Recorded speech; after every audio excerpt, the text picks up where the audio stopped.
ಶೌರ್ಯ ಮಾತಾಡ್ತಾ ಸೂರ್ಯ B cool ಅಂದರೆ ಶೌರ್ಯ ಕೂಲಾಗಿ ಸೂರ್ಯನಿಗೆ ಮಾತ್ರ ಯಾಕೋ ಯಶವಂತನ ನೋಡ್ತಿದ್ರೆ ಏನೋ ಅನ್ನಿಸ್ತಿದೆ. ಯಶವಂತ್ ಮಾತಾಡ್ತಾ, ನಿನ್ನ ಲೈಫ್ ಪೂರ್ತಿ ನಾಶ ಮಾಡೋವರೆಗೂ ನಾನು ಪ್ರಶಾಂತವಾಗಿ ನಿದ್ರೆ ಮಾಡಲ್ಲ ಶೌರ್ಯ, ನೋಡ್ತಾ ಇರು ನಿನಗೆ ಗೊತ್ತಾಗುತ್ತೆ ಈ ಯಶವಂತ್ ಎಂಥ ಗಿರಾಕಿ ಅಂತ ಯಶವಂತ್ ಸೀರಿಯಸ್ ಆಗಿ ಅಂದ. ಓಹೋಹೋ ಹೌದಾ, ಅಷ್ಟೊಂದು ಸೀನ್ ಇದೆ ಅಂತ ಅಂದ್ಕೊಂಡಿದ್ಯಾ ನಿನಗೆ ಅಂತಂದ ಕೂಲಾಗಿ ಶೌರ್ಯ. ನೋಡು ಅಂತ ಹೇಳಿಬಿಟ್ಟು ಅಲ್ಲಿಂದ ಹೊರಟು ಹೋದ ಯಶವಂತ್. ನೋಡ್ತೀಯಾ ಮುಂದೆ ನೀನು ಕೂಡ ಅಂತ. ಏನು ಇವನು ಹೀಗೆ ಮಾತಾಡ್ತಿದ್ದಾನೆ ಅಂತ ಕೇಳಿದ ಸೂರ್ಯ ಶೌರ್ಯನನ್ನೇ ನೋಡುತ್ತಾ. ಏನೋ ಅವನ ಮೈಂಡ್ನಲ್ಲಿ ಏನು ಅಂದ್ಕೊಂಡಿದ್ದಾನೋ ನನಗೇನು ಗೊತ್ತೋ ಅಂದ ಶೌರ್ಯ ಕೂಲಾಗಿ. ನೀನು ನನಗೆ ಈ ಜನ್ಮಕ್ಕೆ ಅರ್ಥ ಆಗಲ್ಲ ಬಿಡು ಅಂತ ಅಂದ್ಕೊಳ್ತಾ ತನ್ನ ಕ್ಯಾಬಿನ ಒಳಗಡೆ ಹೊರಟೋದ ಸೂರ್ಯ. ಶೌರ್ಯ ಕೂಡ ಇನ್ನೂ ಆ ವಿಷಯದ ಬಗ್ಗೆ ಜಾಸ್ತಿ ತಲೆ ಕೆಡಿಸ್ಕೊಳ್ದೆ ತನ್ನ ಕೆಲಸದಲ್ಲಿ ತಾನು ಮುಳುಗಿ ಹೋದ. ಆ ದಿನ ಪೂರ್ತಿ ಸೂರ್ಯ ಮತ್ತು ಶೌರ್ಯ ಬೇರೆ ಬೇರೆ ಮೀಟಿಂಗ್ಗಳಿಗೆ ಅಟೆಂಡ್ ಆಗಿ ಸುಸ್ತಾಗ್ಬಿಟ್ಟಿದ್ರು ಇಬ್ಬರು. ಶೌರ್ಯ ಹೇಳ್ದಂತೆ ಆ ದಿನ ತುಂಬ ಲೇಟ್ ಆಯಿತು ಅವನಿಗೆ ಮನೆಗೆ ಬರೋ ಅಷ್ಟರಲ್ಲಿ. ಶೌರ್ಯ ಮೇನ್ ಡೋರನ್ನು ಓಪನ್ ಮಾಡಿ ನೋಡುವಷ್ಟರಲ್ಲೇ ಹಾಲ್ನಲ್ಲಿರೋ ಸೋಫಾದಲ್ಲಿ ಕೂತು ಟಿ ವಿಯಲ್ಲಿ ಯಾವುದೋ ಮೂವಿಯನ್ನು ನೋಡ್ತಾ ಕೂತಿದ್ದಂಥ ತ್ರಿಷಾ ಕಾಣಿಸಿದ್ಲು ಆತನಿಗೆ. ತ್ರಿಷಾ ಇನ್ನೂ ಮಲಗಿಲ್ವಾ? ಸೂಟ್ ತೆಗೆದು ಒಳಗಡೆ ಬರ್ತಾ ಕೇಳಿದ ಶೌರ್ಯ ಅವಳನ್ನು. ಬಂದ್ರಾ ಶೌರ್ಯ ಅವರೇ, ನಿಮಗಾಗಿ ನಾನು ವೆಯ್ಟ್ ಮಾಡ್ತಿದ್ದೆ ಬನ್ನಿ ಅಂತ ಹೇಳಿ ಶೌರ್ಯನ ಕೈಯಲ್ಲಿದ್ದಂಥ ಸೂಟನ್ನು ತೆಗೆದು ಸೋಫಾದ ಮೇಲಿಡುತ್ತಾ, ಮೊದಲು ಹೋಗಿ ಫ್ರೆಶ್ ಆಗಿ ಬನ್ನಿ, ಈ ನಡುವೆ ನಾನು ಅಡುಗೆಯನ್ನು ಒಂದು ಸಾರಿ ಬಿಸಿ ಮಾಡಿಬಿಡ್ತೀನಿ ಅಂತಂದು ತ್ರಿಷಾ. ಹ್ಞೂ ಸರಿ, ನೀನು ತಿಂದಿದ್ಯಾ ಅಂತ ಕೇಳಿದ ಶೌರ್ಯ. ಇಲ್ಲ ಶೌರ್ಯ ಅವರೇ, ನೀವು ಬಂದರೆ ನಿಮ್ಮ ಜೊತೆ ಸೇರಿ ತಿನ್ನೋಣ ಅಂತ ನಾನು ವೆಯ್ಟ್ ಮಾಡ್ತಿದ್ದೆ ಅಂತ ಹೇಳಿದ್ಲು ತ್ರಿಷಾ. ಟೈಮ್ ನೋಡಿದ್ಯಾ ಎಷ್ಟಾಗಿದೆ? 11:15 ಆಯಿತು. ಇಷ್ಟರವರೆಗೆ ತಿಂದಿದ್ರೆ ಏನರ್ಥ? ನಿನ್ನ ಹೆಲ್ತ್ ಏನಾಗಬೇಕು ಅಂತ ಕೇಳಿದ ಶೌರ್ಯ ತುಂಬ ಕೋಪದಿಂದ. ಹಾಂ ಮತ್ತು ನಿಮ್ಮ ಹೆಲ್ತ್ ಏನಾಗಬೇಕು ಶೌರ್ಯ ಅವರೇ, ನೀವು ಕೂಡ ಇಷ್ಟರವರೆಗೆ ತಿಂದಿಲ್ಲ ಅಲ್ವಾ ಅಂತ ತ್ರಿಷಾ ಕಿಚನ್ ಕಡೆ ನಡೆಯುತ್ತಾ. ಯಾವುದೇ ಉತ್ತರ ಕೊಡದೆ ಫ್ರೆಶ್ ಆಗೋದಕ್ಕೆ ಹೋದ ನಮ್ಮ ಶೌರ್ಯ. ಆದರೆ ಶೌರ್ಯನಿಗೆ ಮಾತ್ರ ಒಳಗಡೆ ತುಂಬ ಅಂದರೆ ತುಂಬ ತುಂಬ ತುಂಬ ಹ್ಯಾಪಿ ಆಗ್ತಿದೆ. ತನ್ನ ಹೆಂಡತಿ ಹೀಗಿರೋದು ನೋಡಿ. ಸೂರ್ಯ ಯಾವಾಗಲೂ ಅಂತಿರ್ತಾನಲ್ವಾ, ಏಯ್ ಅಲ್ಲಿ ಅಕ್ಕಿ ನನಗಾಗಿ ವೆಯ್ಟ್ ಮಾಡ್ತಾ ಇರ್ತಾಳೆ ಕಣೋ ಅಂತ. ಆವಾಗ ಅವನ ಮಾತುಗಳಿಗೆ ನಗ್ತಿದ್ದೆ. ಆದರೆ ಒಬ್ಬರು ನಮಗಾಗಿ ವೆಯ್ಟ್ ಮಾಡಿದ್ರೆ ಆ ಫೀಲಿಂಗ್ ಇಷ್ಟೊಂದು ಚೆನ್ನಾಗಿರುತ್ತಾ ಅಂತ ಅಂದ್ಕೊಳ್ತಾ ಅಷ್ಟರಲ್ಲೇ ಮತ್ತೆ ತ್ರಿಷಾ ಕೂಡ ಏನೂ ತಿಂದಿಲ್ಲ ಅಂತ ನೆನಪಾಗ್ತಿದ್ದಂತೆ ಫಾಸ್ಟಾಗಿ ಹೋದ ಫ್ರೆಶ್ ಆಗೋದಕ್ಕೆ. ಶೌರ್ಯನಿಗೆ ಮೈಂಡ್ ಮೆಚ್ಯೂರಿಟಿ ಬರೋ ವಯಸ್ಸಿಗೆ ತಂದೆ ತೀರು ಹೋಗೋದು ಮತ್ತು ಬಿಸ್ನೆಸ್ ಟೇಕ್ ಓವರ್ ಮಾಡೋದು, ಅಂದ್ಕೊಳ್ಳದೆ ಡಾರ್ಕ್ ಕಿಂಗ್ಡಮ್ ಒಳಗೆ ಹೋಗೋದು ಎಲ್ಲವೂ ಕನಸಿನಂತೆ ನಡೆದು ಹೋದವು. ಕಿಂಗ್ಡಮ್ಗೆ ಹೆದರಿ ಡಾರ್ಕ್ ಅಂದಿನಿಂದಲೇ ಶೌರ್ಯ ಒಬ್ಬನೇ ಇರ್ತಿದ್ದ. ಮತ್ತು ತನ್ನಿಂದ ಎಲ್ಲಿ ಅಕ್ಷರ ಶಾರದಾ ಅವರು ತೊಂದರೆ ಪಡಬೇಕಾಗುತ್ತೋ ಅಂತ ಅದಕ್ಕೆ ಈ ಫೀಲಿಂಗ್ಸ್ ಗೊತ್ತಿರಲಿಲ್ಲ ಅವನಿಗೆ. ಇವಾಗ ತ್ರಿಷಾ ಅವುಗಳನ್ನ ಪರಿಚಯಿಸ್ತಿದ್ರೆ ಎಂಜಾಯ್ ಮಾಡ್ತಾ ಇದ್ದಾನೆ ಪಾಪ. ಇಲ್ಲಿ ತ್ರಿಷಾ ಏನೋ ಶೌರ್ಯ ಬರೋ ಅಷ್ಟರಲ್ಲಿ ಫುಡ್ ಎಲ್ಲ ಮತ್ತೆ ಬಿಸಿ ಮಾಡಿ ಎಲ್ಲವನ್ನ ಟೇಬಲ್ ಮೇಲೆ ಜೋಡಿಸ್ಬಿಟ್ಟಿದ್ದಾಳೆ.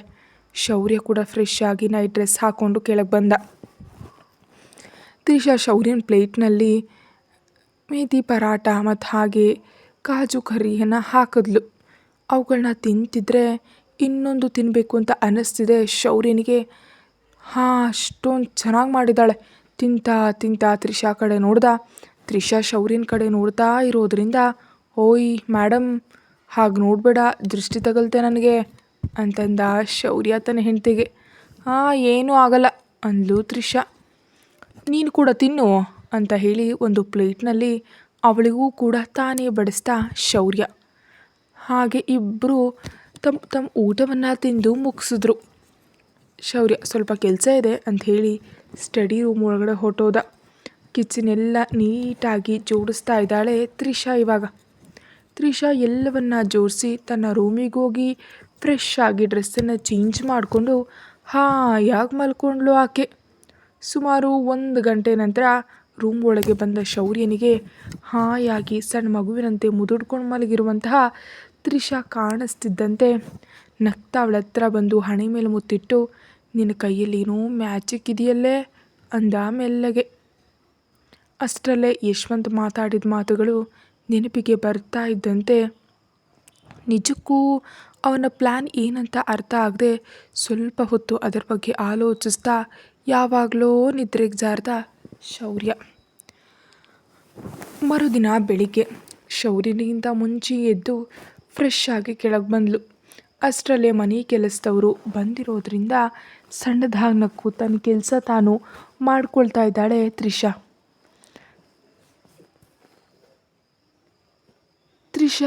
ಬೆಳಿಗ್ಗೆ ಇದ್ದವಳಿಗೆ ಹೆಲ್ಪ್ ಮಾಡ್ತಾ ಇದ್ದರೆ ಅವಳ ಕೆಲಸ ಅವಳು ಮಾಡ್ಕೊಳ್ತಾ ಕೆಲಸದವ್ರು ಕೂಡ ಸಹಾಯ ಮಾಡ್ತಿದ್ದಾರೆ. ದೀಪಕ್ಕೆಲ್ಲವನ್ನ ಸಿದ್ಧ ಮಾಡಿಕೊಂಡು ದೀಪ ಹಚ್ಚಿ ಕಿಚನ್ ಒಳಗಡೆ ಹೋಗೋಷ್ಟರಲ್ಲೇ ಒಂದು ಹುಡುಗಿ ಮಾತಾಡ್ತಾ, ಅಮ್ಮನವರೇ ನೀವು ಹಾಲಲ್ಲಿ ಕೂತ್ಕೊಳ್ಳಿ, ನಾನು ಕಾಫಿ ಮಾಡಿಕೊಡ್ತೀನಿ ಅಂದ್ಲು ಆ ಹುಡುಗಿ.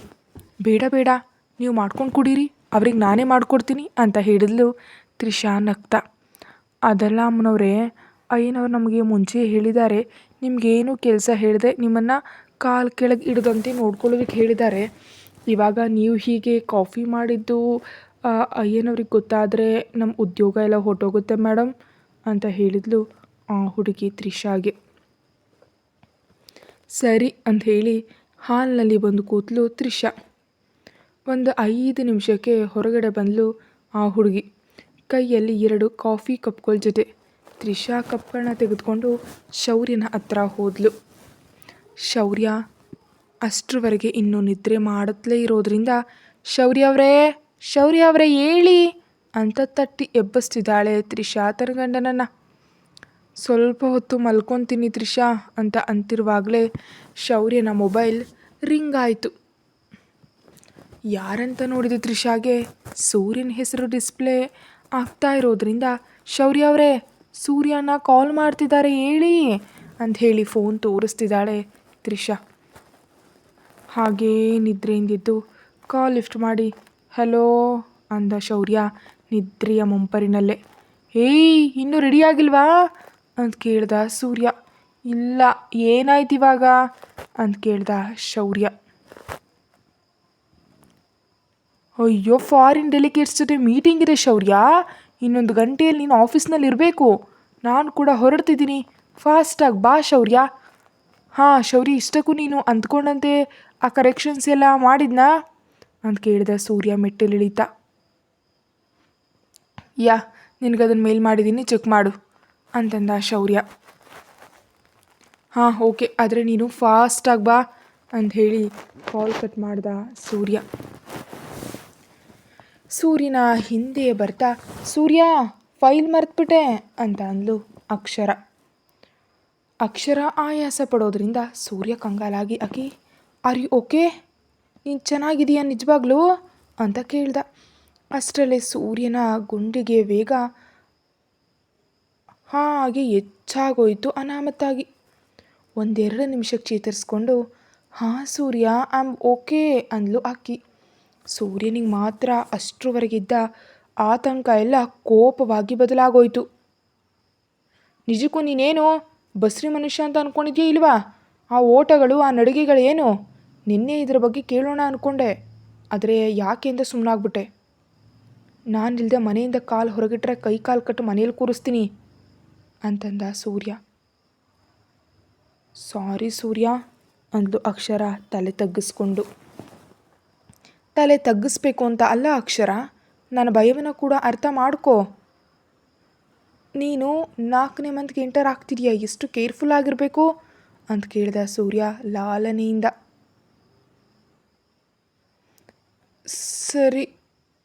ಸಾರಿ ಸರ್, ಇನ್ನೆಂದೂ ಇಂಥ ಕೆಲಸ ಮಾಡಲ್ಲ, ನಿಮಗೆ ಟೈಮ್ ಆಗ್ತಿದೆ ಹೊರಡಿ ಅಂದ್ಲು ಅಕ್ಷರ. ಸರಿ ಅಂತ ಹೇಳಿ ಅಕ್ಷರಾಳ ಹಣೆ ಮೇಲೆ ಮುತ್ತಿಟ್ಟಲ್ಲಿಂದ ಹೊರ್ಟು ಹೋದ ಸೂರ್ಯ. ಸೂರ್ಯನ ಕಾರ್ ಗೇಟ್ ದಾಟೋವರೆಗೂ ಅಲ್ಲೇ ಇದ್ದು ಸೂರ್ಯ ಹೊರ್ಟು ಹೋದ್ಮೇಲೆ ಆವಾಗ ಒಳಗಡೆ ಹೋದ್ಲು ಅಕ್ಷರ. ಇಲ್ಲಿ ಶೌರ್ಯ ಕೂಡ ಇನ್ನೂ ತಪ್ಪದೇ ಎದ್ದ. ಹೇಳಿದ್ಲೆ ತ್ರಿಷಾ ಕಾಫಿ ಕಪ್ ಕೊಟ್ಲು, ಅದನ್ನು ಕುಡಿದು ಫ್ರೆಶ್ ಆಗೋದಕ್ಕೆ ಹೊರಟೋದ ಅವನು. ಶೌರ್ಯನಿಗಾಗಿ ಡ್ರೆಸ್, ಶೂಸ್ ಎಲ್ಲವನ್ನ ತೆಗೆದಿಟ್ಟು ತ್ರಿಷಾ ಕೂಡ ಅಲ್ಲಿಂದ ಕೆಳಗೆ ಬಂದಳು. ಶೌರ್ಯ ಸ್ನಾನ ಮಾಡಿ ಬರೋಷ್ಟರಲ್ಲಿ ಬೆಡ್ ಮೇಲಿದ್ದಂಥ ಡ್ರೆಸ್ಸನ್ನು ನೋಡಿ ನಗ್ತಾ ಅದನ್ನು ಹಾಕ್ಕೊಂಡು ಕೆಳಗಡೆ ಬಂದ.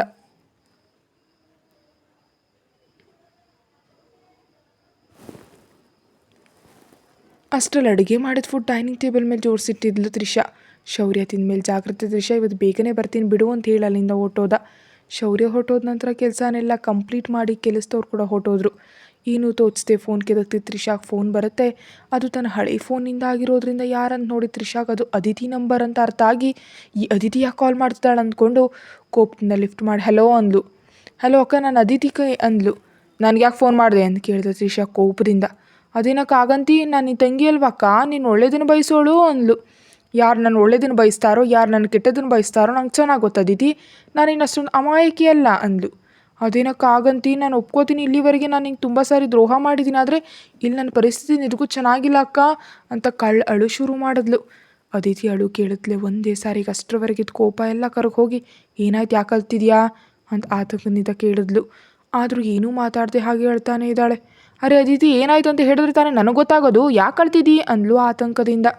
ಅಕ್ಕ ಮತ್ತೇನು, ಮತ್ತೆ ನೀನು ಮೋಸ ಹೋಗ್ತಿದ್ಯಾ ಅಕ್ಕ ಅಂತ ಹೇಳಿದ್ಲು. ನಾನು ಮೋಸ ಆಗೋದೇನು ಡೌಟಾಗಿ ಕೇಳಿದ್ಲು.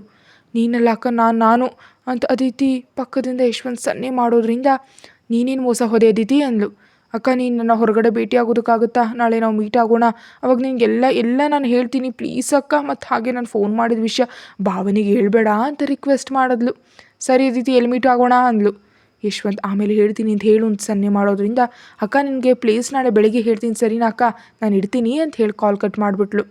ತ್ರಿಷಾ ಏನೋ ಅದಿತಿಗೆ ಏನಾಗಿರ್ಬೋದು ಅಂತ ಆಲೋಚಿಸ್ತಾ ಉಳಿದು ಹೋದ್ಲು. ಇಲ್ಲ ಅದಿತಿ ಕಾಲ್ ಕಟ್ ಮಾಡಿದ್ಲು. ಯಶ್ವಂತ್ ಕಡೆ ನೋಡಿದ್ಲು. ನೀನು ಸೂಪರ್ ಅದಿತಿ, ಸ್ಕಿಲ್ಸ್ ಇವೆ ನಿನ್ನಲ್ಲಿ, ಒಳ್ಳೆ ಆ್ಯಕ್ಟಿಂಗ್ ಅಂತ ಅದಿತಿ ಕಡೆ ನೋಡ್ತಾ. ಯಶ್ವಂತ್ ನೋಟ ತಿಳಿತಿದ್ದಂತೆ ಅದಿತಿ ಆತಂಕದಿಂದ ನಾನು ಕೆಳಗೆ ಹೋಗ್ತೀನಿ ಅಂತ ಹೇಳ್ತಿದ್ರೆ, ಅವಳನ್ನ ತನ್ನ ಮೇಲೆ ಕೇಳ್ಕೊಂಡು, ಏನು ಅದಿತಿ ಇಷ್ಟೊಂದು ಒಳ್ಳೆ ಕೆಲಸ ಮಾಡಿದ್ದೀವಿ ಇಬ್ಬರು, ಮತ್ತು ಸೆಲೆಬ್ರೇಟ್ ಮಾಡಬೇಕಲ್ವಾ ಅಂದವಳು ಸೊಂಟ ಸವರ್ತಾ. ಅದಿತಿ ಮಾತಾಡ್ತಾ, ಇವಾಗ ಬೇಡ ಯಶ್ವಂತ್ ಅವರೇ, ನೈಟ್ ಮಾಡ್ಕೊಳ್ಳೋಣ ಅಂತ ಹೇಳಿದ್ಲು ಕೆಳಗೆ ನೋಡ್ತಾ. ನೋ, ಇವಾಗಲೇ ಮಾಡ್ಕೊಳ್ಳೋಣ, ಆ್ಯಂಡ್ ಈವ್ನಿಂಗ್ ಶಾಪಿಂಗ್ ಹೋಗೋಣ, ನೈಟ್ ಪೂರ್ತಿ ಕೂಡ ಪಾರ್ಟಿ ಮಾಡ್ಕೊಳ್ಳೋಣ ಅಂತಂದ ಅದಿತಿಗೆ. ಶಾಪಿಂಗ್ ಅಂದ ತಕ್ಷಣ ಎಗರು ಬಿದ್ದು ಓಕೆ ಹೇಳಿಬಿಟ್ಲು. ಯಶ್ವಂತ್ ಬಿಟ್ಟು ಪಕ್ಕದಲ್ಲಿದ್ದ ಕಪಾಟಿನ ಒಳಗಿಂದ ಡ್ರಗ್ಸ್ ಪಾಕೆಟ್ ತೆಗೆದು ಅದಕ್ಕೆ ಕೊಡ್ತಾ, ಫಾಸ್ಟಾಗಿ ಮಾಡು ಅಂತ ತನ್ನ ಬೇಜಾರು ತೆಗಿತಾ ಅದಿತಿ ಯಶ್ವಂತ್ ಹೇಳ್ದಂತೆ ಮಾಡ್ತಿದ್ದಾಳೆ. ಆಮೇಲೆ ಅದಿತಿ ಮೇಲೆ ಬಿದ್ದು ತನ್ನ ಕೋರಿಕೆ ತೀರಿಸ್ಕೊಡ್ತಿದ್ದಾನೆ ಯಶ್ವಂತ್. ಮುಂಚಿನ ಎಪಿಸೋಡ್ಸ್ನಲ್ಲಿ ಹೇಳಿದ್ದೇ ಇಲ್ವೋ ನಂಗೆ ನೆನಪಿಲ್ಲ, ಆದರೆ ಅದಿತಿ ವಯಸ್ಸು 19 ವರ್ಷ. ಆ ವಯಸ್ಸಿನಲ್ಲಿ ಹುಡುಗಿಯರಿಗೆ ಹೆಚ್ಚಾಗಿ ಲಕ್ಸುರಿಯಸ್ ಲೈಫ್ ಸಿಗಬೇಕಂತ ಅನ್ನೋ ಆಸೆ ಹೆಚ್ಚಾಗಿರುತ್ತೆ. ಆ ಟೈಪ್ ಹುಡುಗಿಯಲ್ಲಿ ಅದಿತಿ ಕೂಡ ಬಂದು ಸೇರ್ತಾಳೆ. ಅದಕ್ಕೋಸ್ಕರನೇ ಅವನು ಶಾಪಿಂಗ್ ಅಂತ ಅಂದ ಕೂಡಲೇ ಅವನು ಏನು ಹೇಳಿದ್ರು ಮಾಡೋಕ್ಕೆ ಎಗರಿ ಬೀಳ್ತಿದ್ದಾಳೆ. ದುಡ್ಡಿನ ಆಸೆ ಇರುವಂಥ ಹುಡುಗಿ ಅದಿತಿ.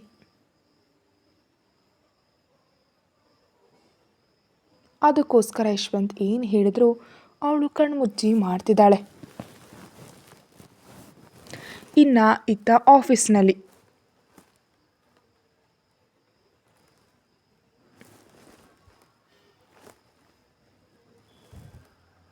ಇಲ್ಲಿ ತನ್ನ ಕ್ಯಾಬಿನ್ನಲ್ಲಿ ಕೆಲಸ ಮಾಡ್ಕೊಳ್ತಿದ್ದ ಶೌರ್ಯನ ಮೊಬೈಲ್ ರಿಂಗ್ ಆಗ್ತಾ ಇದೆ.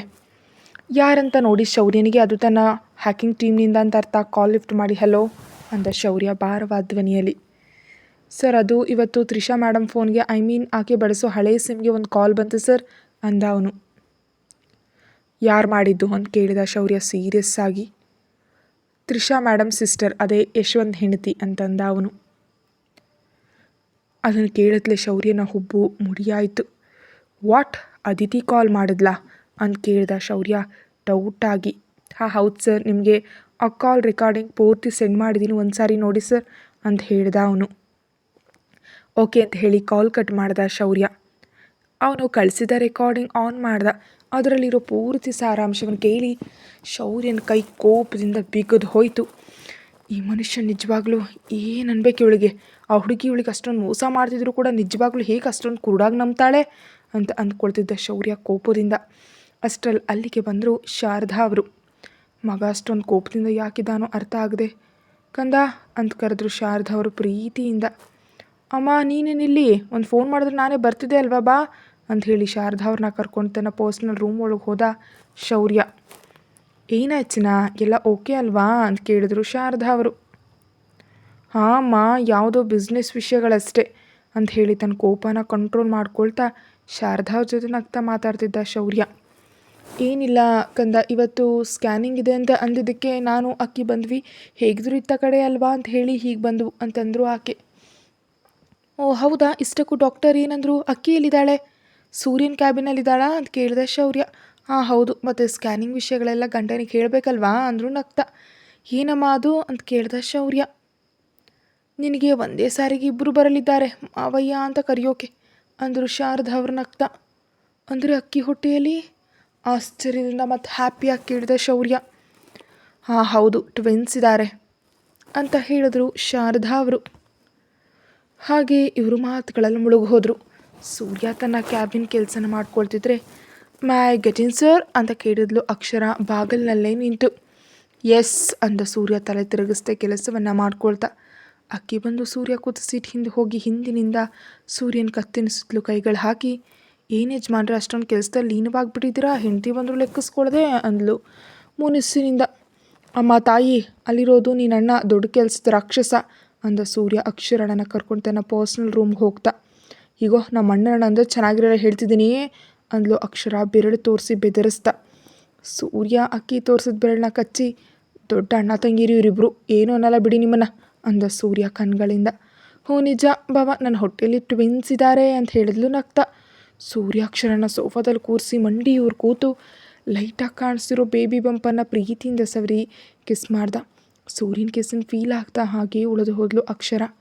Really really you made my day darling ಅಂದ ಸೂರ್ಯ ಅಕ್ಷರ ಮುಖವನ್ನು ತನ್ನ ಕೈಗಳಲ್ಲಿ ತೆಗೆದುಕೊಳ್ತಾ. ಅಕ್ಷರ ಕೂಡ ಸೂರ್ಯ ನಗು ನೋಡ್ತಾ ಉಳಿದು ಹೋದ್ಲು. ಸೂರ್ಯ ಅಕ್ಷರನ ನೋಡ್ತಾ ಅವಳ ತುಟಿಗಳ ಇಟ್ಕೊಂಡ. ಆ ಮುತ್ತಲ್ಲಿ ತನ್ನ ಸ್ವಚ್ಛವಾದ ಪ್ರೀತಿ ಕಾಣಿಸ್ತಿದ್ರೆ ತನ್ನ ಪ್ರೀತಿಯನ್ನು ಕೂಡ ತೋರಿಸ್ತಾ ಸೂರ್ಯನ ಕಿಸ್ಗೆ ಅನುಕೂಲವಾಗಿ ಬದಲಾಗಿ ಕಿಸ್ ಮಾಡ್ತಿದ್ದಾಳೆ ಅಕ್ಷರ ಕೂಡ. ಅದು ಅಂದ್ಲು ಅಕ್ಷರ ಅಣಕಿಸ್ತಾ. ಸೂರ್ಯ ಸೋಫಾದಲ್ಲಿ ವಾಲಿ ಅಕ್ಷರನ ತನ್ನ ಮಡಲಲ್ಲಿ ಕೂರಿಸ್ಕೊಂಡು, ಇವಾಗ ಹೇಳಿ ಮೇಡಮ್ ಅವರೇ ಅಂತ ಕೇಳ್ದ. ಸೂರ್ಯ ಏನು ವಿಷಯ ಅಂತ ಈಗ ಅವರಿಬ್ಬರು ನೆನಪಿಸ್ಕೊತಿದ್ದಾರೆ ಅವಳು ಹೇಗೆ ಹೇಳಿದ್ಲು ಅಂತ. ಮತ್ತೇನು, ನಾನು ಅಮ್ಮ ಹಾಸ್ಪಿಟಲ್ಗೆ ಹೋಗಿದ್ವಿ ಸ್ಕ್ಯಾನಿಂಗಾಗಿ ಅಂದ್ಲು ನಗ್ತಾ. ಹ್ಞೂ ಏನಾದರೂ ಡಾಕ್ಟರ್ ಅಂತ ಕೇಳ್ದ ಸೂರ್ಯ ಆತುರದಿಂದ. ಅದು ಮತ್ತೇನು ಇಲ್ಲ, ನನ್ನ ಹೊಟ್ಟೆಯಲ್ಲಿರೋದು ಒಂದು ಮಗು ಅಲ್ವಂತ ಇಬ್ಬರಿದ್ದಾರೆ ನನ್ನ ಹೊಟ್ಟೆಯಲ್ಲಿ. ನಾಳೆ ನಿನ್ನ ಡ್ಯಾಡಿ ಅಂತ ಒಂದೇ ಸಾರಿಗೆ ನಿನ್ನ ಪ್ರಿನ್ಸಸ್ ಜೊತೆ ನನ್ನ ಪ್ರಿನ್ಸ್ ಕೂಡ ಕರೀತಾರೆ ಅಂತ ಹೇಳಿದ್ಲು ಅಕ್ಕಿ ನಾಚ್ಕೊಳ್ತಾ ಸೂರ್ಯನ ಕೈ ಬೆರಳುಗಳನ್ನ ತನ್ನ ಕೈ ಬೆರಳುಗಳ ಜೊತೆ ಲಾಕ್ ಮಾಡ್ದ. ಅದನ್ನು ಕೇಳಿ ಸೂರ್ಯನಿಗಂತೂ ಮಾತು ಬರ್ತಿಲ್ಲ. ಏನಂತಿದೆಯಾ ಅಕ್ಕಿ ಅಂತ ಕೇಳ್ದ ಸೂರ್ಯ ಮಿಂಚು ಕಣ್ಣುಗಳಿಂದ. ಸ್ವಲ್ಪ ಸಮಯಕ್ಕೆ ಚೇತರಿಸ್ಕೊಂಡು, ಅರೇ ನಾನು ಅಣ್ಣನ ವಿಷಯನೇ ಮರ್ತ್ಬಿಟ್ಟೆ, ಒಂದು ಸಾರಿ ಹೋಗಿ ಅಣ್ಣನ ಭೇಟಿಯಾಗಿ ಬರ್ತೀನಿ ಇರು, ಹಾಗೆ ಫುಡ್ ಆರ್ಡರ್ ಮಾಡಿಬಿಟ್ಟಿದ್ದೀನಿ, ಎಲ್ಲರೂ ಸೇರಿ ತಿನ್ನೋಣ ಅಂದ್ಲು ಅಕ್ಷರ ರೂಮ್ನಿಂದ ಹೊರಗೆ ನಡೀತಾ. ಸೂರ್ಯ ಸಣ್ಣದಾಗಿ ನಕ್ಕೊಂಡು, ಇವತ್ತಿಂದ ಇವಳನ್ನ ಇನ್ನೂ ಜಾಗ್ರತೆಯಾಗಿ ನೋಡ್ಕೊಳ್ಬೇಕು ಅಂತ ಅಂದ್ಕೊಂಡು ಯಾವುದೋ ನಿರ್ಧಾರಕ್ಕೆ ಬಂದವನಂತೆ ತನ್ನ ಕಂಪ್ಲೀಟ್ ಕೆಲಸನೆಲ್ಲ ಫಾಸ್ಟಾಗಿ ಕಂಪ್ಲೀಟ್ ಮಾಡ್ತಿದ್ದಾನೆ. ಅಕ್ಕಿ ಏನೋ ಶೌರ್ಯನ ಹತ್ರ ಹೋದ್ಲು. ಶೌರ್ಯ ಕೂಡ ತುಂಬ ಜಾಗ್ರತೆಯನ್ನು ಹೇಳ್ತಾ ಬಂದ. ಅಬ್ಬ ಅಣ್ಣ ನೀನು ಕೂಡ ಶುರು ಮಾಡ್ದಾ ಅಂತ ಹೇಳಿದ್ಲು ಬಿಕ್ಕಳಿಸೋ ಮುಖ ಇಟ್ಕೊಂಡು. ಶೌರ್ಯ ಅಂದವಾಗಿ ನಗ್ತಾ, ಮತ್ತೆ ಏನು ಮಾಡಲಿ ಹೇಳಿ ಬಂಗಾರ, ನನ್ನ ತಂಗಿ ನನಗೆ ಇಷ್ಟೊಂದು ದೊಡ್ಡ ಗಿಫ್ಟ್ ಕೊಡ್ತಿದ್ದಾಳಲ್ವಾ ಅಂದ ಅಕ್ಷರ ತಲೆ ಸವರ್ತಾ. ಅಷ್ಟರಲ್ಲೇ ಫುಡ್ ಪಾರ್ಸೆಲ್ ಬರೋದು, ಅಕ್ಷರ ಹೋಗಿ ಸೂರ್ಯನ ಕೂಡ ಕರ್ಕೊಂಡು ಬರೋದ್ರಿಂದ ಎಲ್ಲರೂ ತಿಂದು ಮುಗಿಸಿ ಈವ್ನಿಂಗ್ವರೆಗೂ ಅಕ್ಷರ ಅಲ್ಲೇ ಇದ್ದು ಎಲ್ಲರನ್ನು ಅಬ್ಸರ್ವ್ ಮಾಡಿ ಈವ್ನಿಂಗ್ ಸೂರ್ಯನ ಜೊತೆ ಸೇರಿ ಮನೆಗೆ ಹೊರಟೋದ್ಲು. ಶಾರದಾ ಅವ್ರು ಮಾತ್ರ ಲಂಚ್ ಆಗತ್ಲೇ ಹೊರಟೋದ್ರು. ಈವ್ನಿಂಗ್ ಸ್ವಲ್ಪ ಬೇಗ ಮನೆಗೆ ಬಂದುಬಿಟ್ಟ ಶೌರ್ಯ. ಶೌರ್ಯನಿಗಂತೂ ಇವಾಗ ತುಂಬ ಅಂದರೆ ತುಂಬ ತುಂಬ ಕೋಪ ಇದೆ ತ್ರಿಷಾ ಮೇಲೆ. ಶೌರ್ಯ ಬರೋಷ್ಟರಲ್ಲೇ ನಿನ್ನೆ ಹಾಗೆ ಎಲ್ಲವನ್ನ ತೆಗೆದುಕೊಂಡು ಹೋಗಿ ಫ್ರೆಶ್ ಆಗಿ ಬರೋದಕ್ಕೆ ಹೇಳಿ ಸ್ನ್ಯಾಕ್ಸ್ ಮಾಡೋದರಲ್ಲಿ ಬ್ಯುಸಿ ಆಗೋದ್ಲು. ಅಡುಗೆ ಮಾಡ್ತೀನಿ ಅಂದರು ಕೇಳದೆ ತಾನೇ ಮಾಡ್ತೀನಿ ಅಂತ ಹಠ ಹಿಡಿದು ಮಾಡ್ತಿದ್ದಾಳೆ ತ್ರಿಷಾ. ಶೌರ್ಯನಿಗೆ ಯಾಕೋ ಯಾವುದೋ ಮುಯ್ಯಲ್ಲಿ ಒಂದು ಆಸೆ, ತನ್ನ ಹೆಂಡತಿ ತನಗೆ ನಡೆದ ವಿಷಯವನ್ನೆಲ್ಲ ಹೇಳ್ತಾಳೆ ಅಂತ. ಫ್ರೆಶ್ ಆಗಿ ರೂಮ್ನಲ್ಲೇ ಇದ್ದು ಸೂರ್ಯ ಕಳಿಸಿದ ಮೇಲ್ ಚೆಕ್ ಮಾಡ್ತಿದ್ದ. ಆ ಮೇಲ್ ಓದಿ ಸೂರ್ಯನಿಗೆ ಕಾಲ್ ಮಾಡ್ದ ಶೌರ್ಯ. ಸೂರ್ಯ ಲಿಫ್ಟ್ ಮಾಡಿ, ಹಾಯ್ ಶೌರ್ಯ ಹೇಳು, ಕಾಲ್ ಮಾಡಿದ್ಯಾ, ಮೇಲ್ ಚೆಕ್ ಮಾಡಿದ್ರಾ ಅಂತ ಕೇಳಿದ ಸೂರ್ಯ. ಹಾಗೆ ಮಾತುಗಳಲ್ಲಿಬ್ಬರು ಮುಳುಗಿ ಹೋದರು. ಅಷ್ಟರಲ್ಲಿ ರೂಮ್ ಒಳಗೆ ಸ್ನ್ಯಾಕ್ಸ್ ಹಿಡಿದು ಬಂದು ತ್ರಿಷಾನ್ ನೋಡಿ, ನಾವು ಮತ್ತೆ ಮಾಡ್ತೀನಿ ಅಂತ ಹೇಳಿ ಕಾಲ್ ಕಟ್ ಮಾಡಿಬಿಟ್ಟ ಶೌರ್ಯ. ಏನಾಯ್ತು ಇವನಿಗೆ ಅಂತ ಅಂದ್ಕೊಳ್ತಾ ಅಕ್ಷರ ಕರೆಯೋದ್ರಿಂದ ಆ ವಿಷಯವನ್ನು ಪಕ್ಕಕ್ಕಿಟ್ಟ ಸೂರ್ಯ ಕೂಡ. ಏನದು ಅಂತ ಕೇಳ್ದ ಶೌರ್ಯ ಸೀರಿಯಸ್ ಆಗಿ. ಅದು ಅದು ಮಿರ್ಚಿ ಬಜ್ಜಿ ಅಂತ ಹೇಳಿದ್ಲು. ನನಗೇನು ಬೇಡ ಅಂದ ಶೌರ್ಯ. ಅದೇನು ಶೌರ್ಯ ಅವರೇ ಹಾಗಂತೀರಿ, ಲಂಚ್ ಕೂಡ ನೀವು ತಿಂದಿಲ್ಲ, ಏನಾಯಿತು ಕೇಳಿದ್ಲು ತ್ರಿಷಾ ಮಧ್ಯಾಹ್ನ ಅಂತ. ಅದನ್ನು ಹೇಳಬೇಕಾದವಳು ನೀನು ತ್ರಿಷಾ ಅಂದ್ಕೊಂಡ ಶೌರ್ಯ ಮನಸ್ಸಿನಲ್ಲೇ. ಮೊದಲು ಇದನ್ನು ತಿನ್ನಿ ಅಂತ ಹೇಳಿ ಶೌರ್ಯನ ಬಾಯಿ ಹತ್ರ ಇಟ್ಲು ಒಂದು ಬಜ್ಜಿ. ಅದು ಸರಿ ಬಿಡು, ಮೊದಲು ಇದನ್ನು ಹೇಳು, ನನ್ನ ಹತ್ರ ಏನಾದರೂ ವಿಷಯನ ನೀನು ಹೇಳಬೇಕು ಅಂತಿದ್ಯಾ ಅಥವಾ ಏನಾದರೂ ಮುಚ್ಚಿಟ್ಟಿದ್ಯಾ ನೇರವಾಗಿ ತ್ರಿಷಾಳನ್ನೇ ನೋಡ್ತಾ ಕೇಳ್ದ ಶೌರ್ಯ. ನಾನಾ? ಇಲ್ಲ ಶೌರ್ಯ ಅವರೇ, ಏನು ವಿಷಯ ಮುಚ್ಚಿಡ್ತಿಲ್ಲ, ಆದರೂ ಏನಾದರೂ ಇದ್ರೆ ತಕ್ಷಣ ನಿಮ್ಗೆ ಹೇಳ್ತೀನಲ್ವ ನಾನು ಅಂದ್ಲು ತ್ರಿಷಾ ಕ್ಯಾಶುಯಲ್ ಆಗಿ. ಸರಿ, ಏನಾದರೂ ಮುಚ್ಚಿಟ್ಟಿದ್ದು ಗೊತ್ತಾದರೆ ಮಾತ್ರ ಅದರ ಪರಿಣಾಮ ತುಂಬ ದಾರುಣವಾಗಿರುತ್ತೆ ತ್ರಿಷಾ. ನೀನು ತುಂಬ ಸ್ಟ್ರಗಲ್ಸ್ ಫೇಸ್ ಮಾಡಬೇಕಾಗತ್ತೆ ಅಂತ ಶೌರ್ಯ. ಯಾವುದೇ ಉತ್ತರ ಕೊಡದೆ ಅಲ್ಲಿಂದ ಓಟ್ ಹೋದ್ಲು ತ್ರಿಷಾ.